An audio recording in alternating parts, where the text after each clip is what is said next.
Look at your hands. 70 years of history are etched into the skin, yet they are steady as you pour this tea. The room is silent, and for the first time, that silence doesn't feel like a threat. It took a lifetime to get here. Go back to a rainy afternoon when you were 8. You're huddled under the eaves, listening to the muffled voices of relatives inside. They're speaking in low, tragic tones about a neighbor who died alone, a man with no one to claim his things. Your mother finds you there. She doesn't offer comfort. She offers a warning. She tells you that without children, that neighbor's fate is yours. You'll rot in a house no one visits. The cold you feel isn't from the rain. It's the first seed of a lifelong panic. In that moment, you signed an invisible contract. You accepted a script that says children aren't individuals to be loved, but a mandatory hedge against the cruelty of time, a biological insurance policy you are required to fund. This fear becomes the architect of your life. You don't just grow up, you run away from a future of isolation that was described to you before you even knew what it meant to be alone. At 25, the script seems easy to follow. Your marriage begins in a sanctuary of shared books and quiet dinners. You have enough money, enough time, and a partner who fits into the rhythms of your day without effort. But a sanctuary is only private if you keep the windows closed. Soon, the world starts peering in. It starts with the casual questions at weddings. Then come the pointed remarks during holidays. The laughter in these questions eventually dies away, replaced by a heavy, unasked, "What's wrong with you?" The social pressure begins to take up physical space in your home.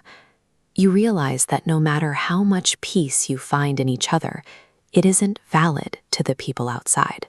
You begin to feel that your happiness is a temporary loan, one that society is ready to recall if you don't produce an heir. By 28, the insurance policy becomes an obsession. You stop living and start calculating. Your marriage moves from the sofa to the doctor's office. You spend your savings on hope and your health on hormone cycles. Every month that passes without a second line on a plastic stick feels like a personal failure, a step closer to that lonely neighbor's house. At 32, the child arrives. But life isn't a movie. The baby is born with severe complications, and the protection you sought turns into a decade of hospital corridors, mounting debt, and a bone-deep exhaustion that no amount of sleep can fix. This wasn't the script you were sold. When the reality of the burden exceeds the capacity of the partnership, the seams rip.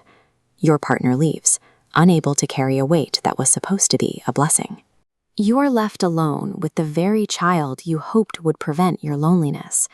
The tragedy wasn't just the medical struggle, it was the motive. You didn't build a family on the strength of what you could give, but on the terror of what you might lose. When the insurance failed to pay out, the foundation had nothing else to hold it up.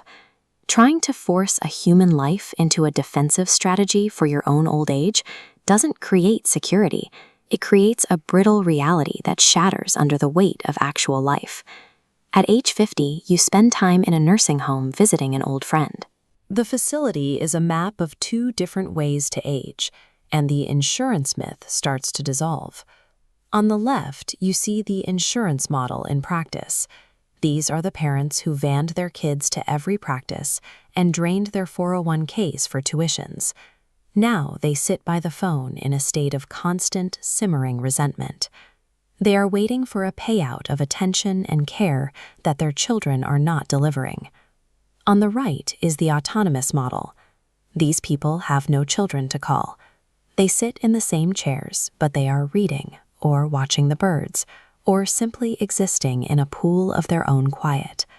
They aren't looking at the door because they never expected anyone to walk through it. Their peace is sustainable because they haven't outsourced their contentment.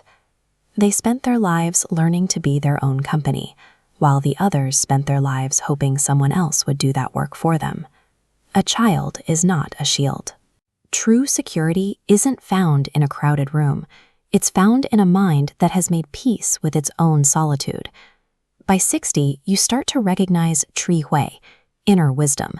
It's different from the intelligence that builds a career. It's the ability to see that most of our duties are actually just distractions from our own internal emptiness. Think of the people who project a sense of unshakable gravity. It isn't because they have the most heirs or the largest estates. It's because they have become the masters of their own peak. The storms of social expectation and the fear of what if rage entirely below them. Life is a temporary loan of breath and bone. You come here with nothing, and you depart with nothing. To spend that narrow window of existence acting out of a selfish calculation for your 80s is a waste of the present. You see couples who lived for themselves and for each other.